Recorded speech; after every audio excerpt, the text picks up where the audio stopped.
أعوذ بالله من الشيطان الرجيم. بسم الله الرحمن الرحيم.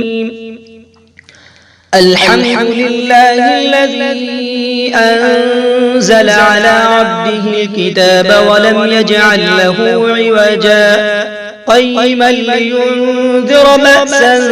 شديدا من لدنه ويبشر المؤمنين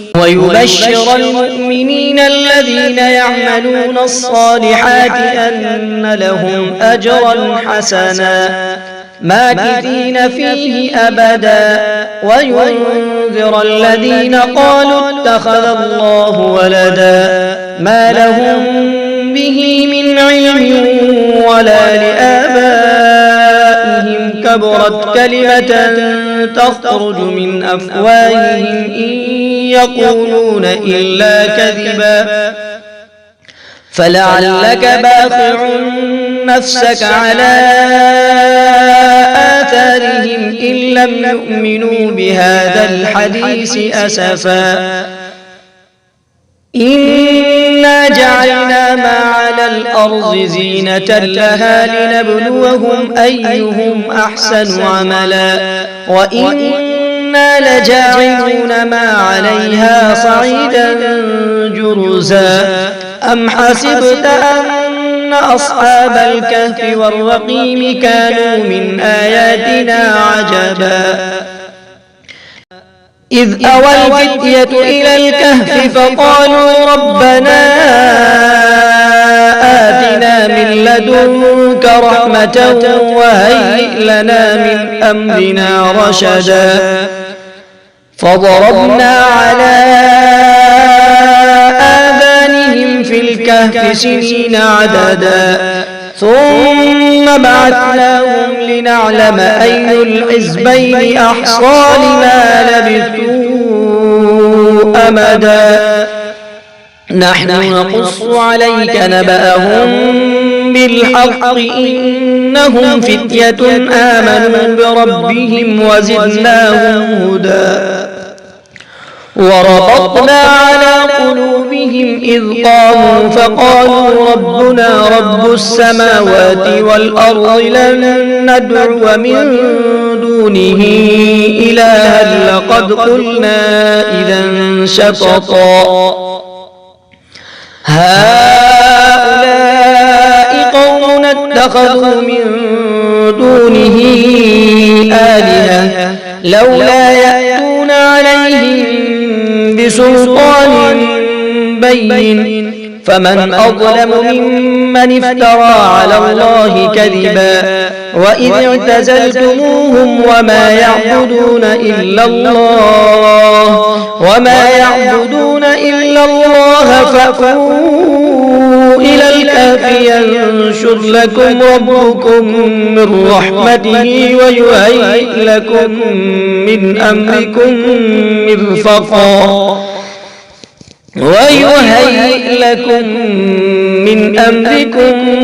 مرفقا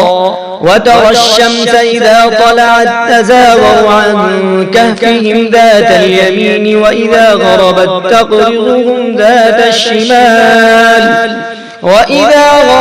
تقرضهم ذات الشمال وهم في فجوة منه ذلك من آيات الله من يهد الله فهو المهتد ومن يضلل فلن تجد له وليا مرشدا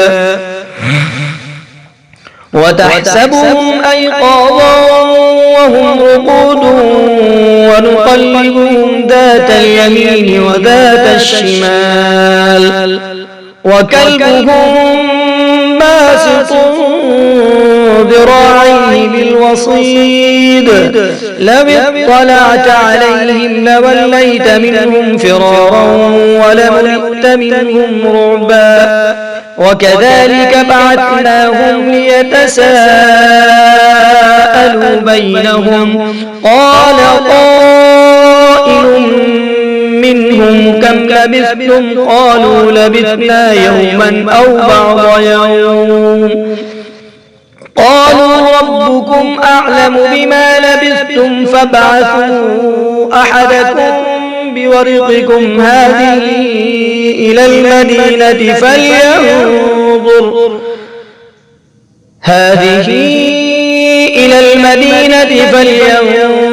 أيها أزكى طعاما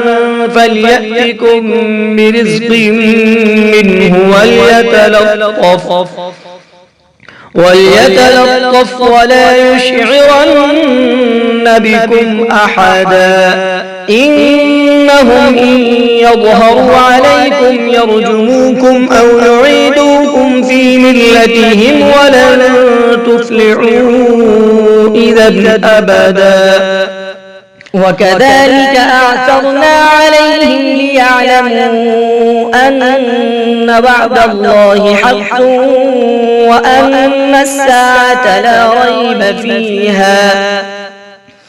إذ يتنازعون بينهم أمرهم فقالوا ابنوا عليهم بنيانا ربهم أعلم بهم قال الذين غلبوا على أمرهم لنتخذن عليهم مسجدا سيقولون ثلاثة رابعهم كلبهم ويقولون خمسة سادسهم كلبهم رجما بالغيب ويقولون سبعة وثامنهم كلبهم قل ربي أعلم بعدتهم ما يعلمهم إلا قليل فلا تمار فيهم إلا مراء ظاهرا ولا تستفت فيهم منهم أحدا ولا تقولن لشيء إني فاعل ذلك غدا إلا أن يشاء الله واذكر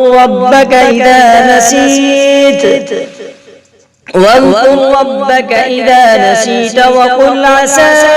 أن يهديني ربي لأقرب من هذا رشدا ولبثوا في كهفهم 300 سنين وازدادوا 9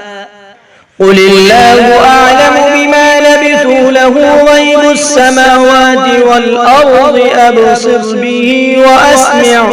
ما لهم من دونه من ولي ولا يشرك في حكمه أحدا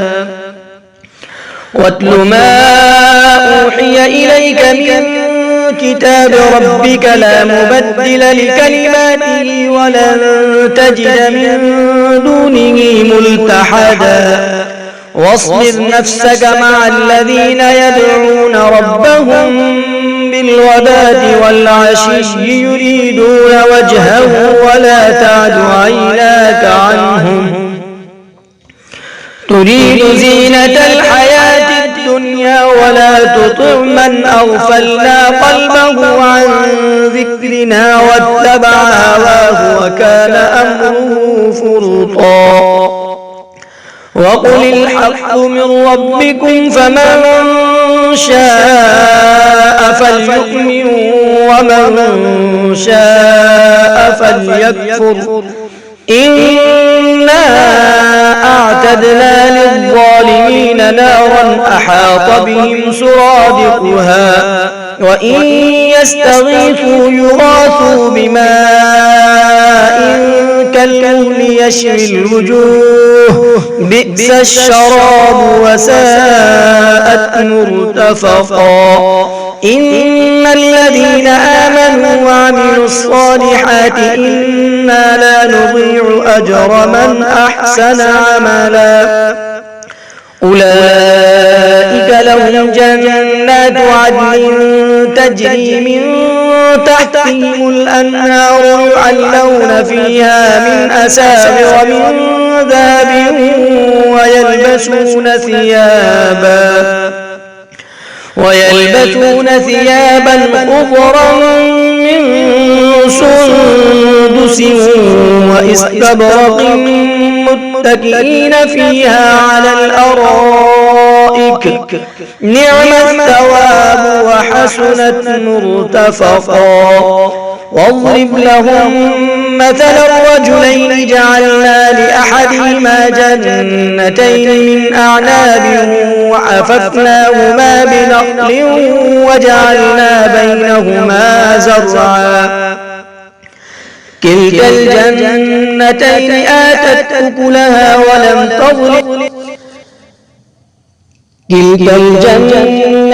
آتت أكلها ولم تظلم منه شيئا وفجرنا خلالهما نهرا وكان له ثمر فقال لصاحبه وهو يحاوره أنا أكثر منك مالا وأعز نفرا ودخل جنته وهو ظالم لنفسه قال ما أظن أن تبيد هذه أبدا وما أظن الساعة قائمة ولئن رددت إلى ربي لأجدن خيرا منها منقلبا قال له صاحبه وهو يحاوره أكفرت بالذي خلقك من تراب ثم من نطفة ثم سواك رجلا لكن هو الله ربي ولا أشرك بربي أحدا فعسى ربي أن يؤتيني خيرا من جنتك ويرسل عليها حسبانا من السماء فتصبح صعيدا زلقا أو يصبح ماؤها غورا فلن تستطيع له طلبا وأحيط بثمره فأصبح يقلب كفيه على ما أنفق فيها وهي خاوية على عروشها ويقول يا ليتني لم أشرك بربي أحدا ولم تكن له فئة ينصرونه من دون الله وما كان منتصرا هنالك الولاية لله الحق هو خير ثوابا وخير عقبا واضرب لهم مثل الحياة الدنيا كماء إن أنزلناه من السماء فاختلط به نبات الأرض فأصبح هشيما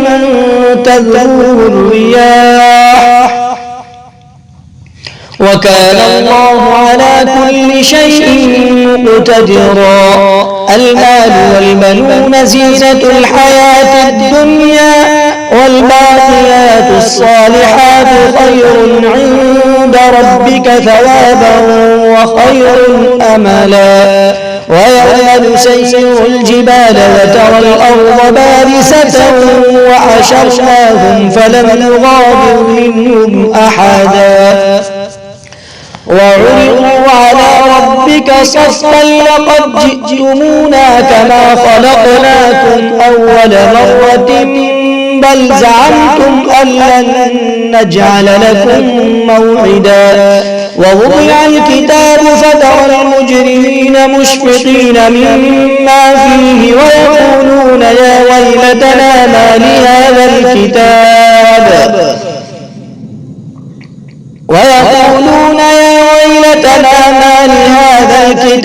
لا يغادر صغيرة ولا كبيرة إلا أحصاها ووجدوا ما عملوا حاضرا ولا يظلم ربك أحدا وإذ قلنا للملائكة اسجدوا لآدم فسجدوا إلا إبليس كان من الجن ففسق عن أمر ربه أفتتخذونه وذريته أولياء من دوني وهم لكم عدو بئس للظالمين بدلا ما أشهدتهم خلق السماوات والأرض ولا خلق أنفسهم وما كنت متخذ المضلين عضدا ويوم يقول نادوا شركائي الذين زعمتم فدعوهم فلم يستجيبوا لهم وجعلنا بينهم موبقا ورأى المجرمون النار فظنوا أنهم مواقعوها ولم يجدوا عنها مصرفا ولقد صرفنا في هذا القرآن للناس من كل مثل وكان الإنسان أكثر شيء جدلا وما منع الناس أن يؤمنوا إذ جاءهم الهدى ويستغفروا ربهم إلا أن تأتيهم سنة الأولين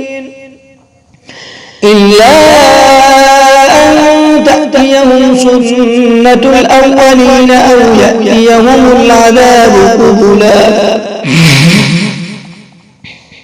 وما نرسل المرسلين إلا مبشرين ومنذرين ويجادل الذين كفروا بالباطل ليدحضوا به الحق واتخذوا آياتي وما أنذروا هزوا ومن أظلم ممن ذكر بآيات ربه فأعرض عنها ونسي ما قدمت يداه إنا جعلنا على قلوبهم أكنة أن يفقهوه وفي آذانهم وقرا وإن تدعوهم إلى الهدى فلن يهتدوا إذا أبدا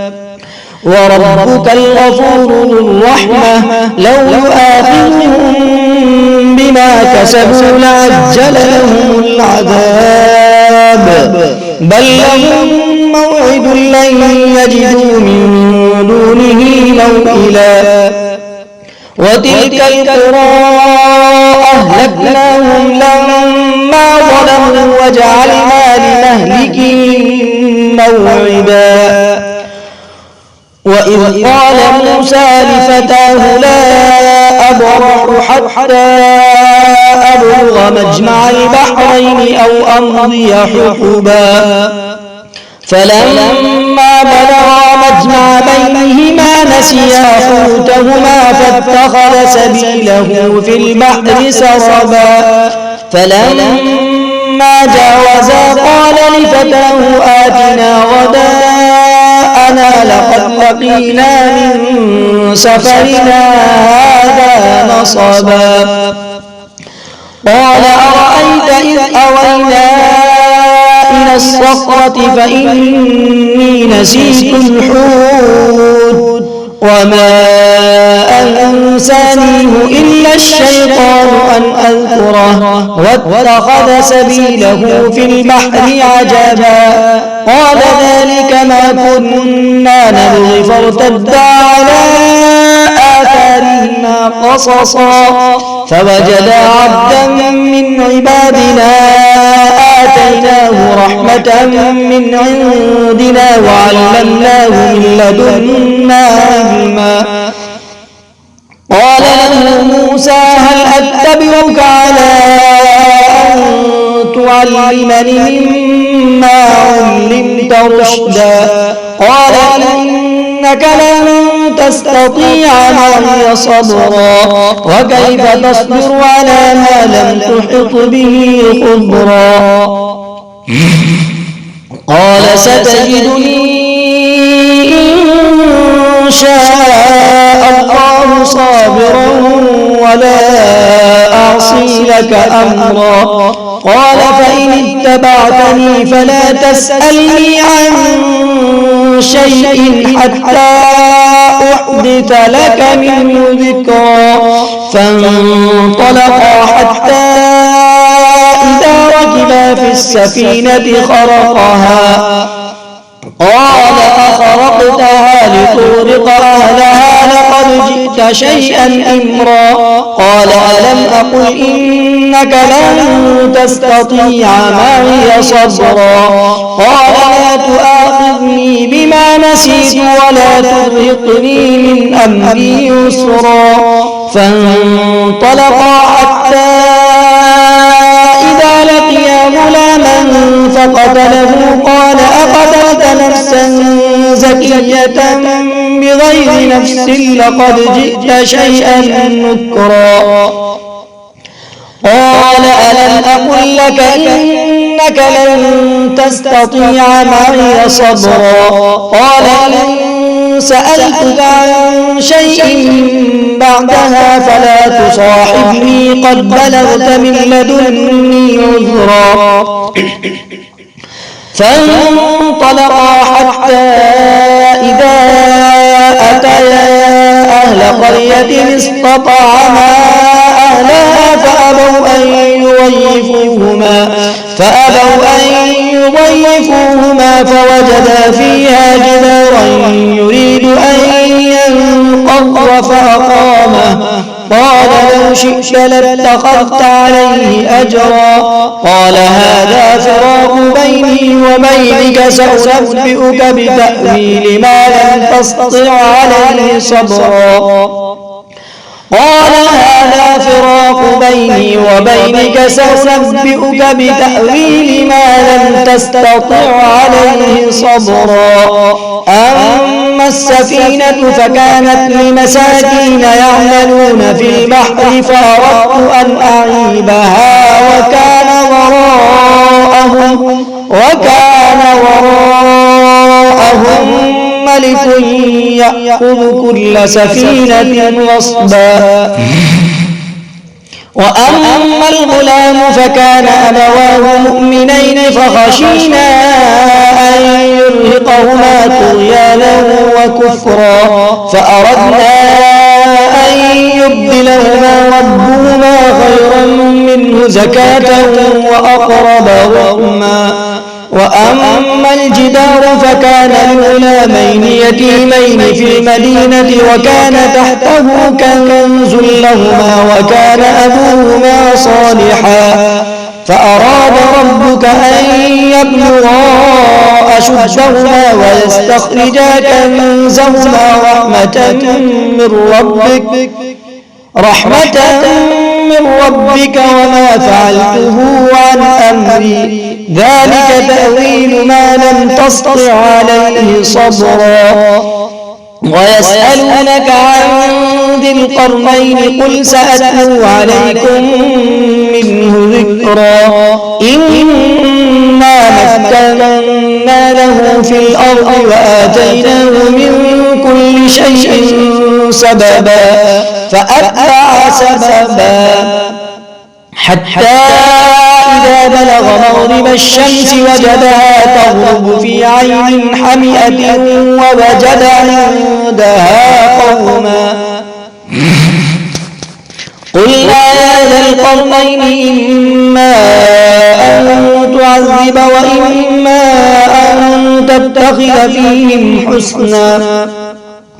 قال أما من ظلم فسوف نعذبه ثم يرد إلى ربه فيعذبه عذابا نكرا. وأما من آمن وعمل صالحا فله جزاء الحسنى وسنقول له من أمرنا يسرا. ثم أتبع سببا حتى إذا بلغ مطلع الشمس وجدها تطلع على قوم وجدها تطلع على قوم لم نجعل لهم من دونها سترا كذلك وقد أحطنا بما لديه خبرا ثم أتبع سببا حتى إذا بلغ بين السدين وجد من دونهما قوما لا يكادون يفقهون قولا قالوا يا ذا القرنين إن يأجوج ومأجوج مفسدون في الأرض فهل نجعل لك خرجا على أن تجعل بيننا وبينهم سدا قال ما مكنني فيه ربي خير فأعينوني بقوة أجعل بينكم وبينهم ردما آتوني زبر الحديد حتى إذا ساوى بين الصدفين قال انفخوا حتى إذا جعله نارا قال آتوني أفرغ عليه قطرا فما استطاعوا أن يظهروه وما استطاعوا له نقبا قال هذا رحمة من ربي فإذا جاء وعد ربي جعله دكا وكان وعد ربي حقا وتركنا بعضهم يومئذ يموج في بعض ونفخ في الصور فجمعناهم جمعا وعرضنا جهنم يومئذ للكافرين عرضا الذين كانت أعينهم في غطاء عن ذكري وكانوا لا يستطيعون سمعا أفحسب الذين كفروا أن يتخذوا عبادي من دوني أولياء إنا أعتدنا جهنم للكافرين نزلا قل هل ننبئكم بالأخسرين أعمالا الذين ضل سعيهم في الحياة الدنيا وهم يحسبون أنهم يحسنون صنعا أولئك الذين كفروا بآيات ربهم ولقائه فحبطت أعمالهم فلا نقيم لهم يوم القيامة وزنا ذلك جزاؤهم جهنم بما كفروا واتخذوا آياتي ورسلي هزوا إن الذين آمنوا وعملوا الصالحات كانت لهم جنات الفردوس نزلا خالدين فيها لا يبغون عنها حولا قل لو كان البحر مدادا لكلمات ربي لنفد البحر قبل أن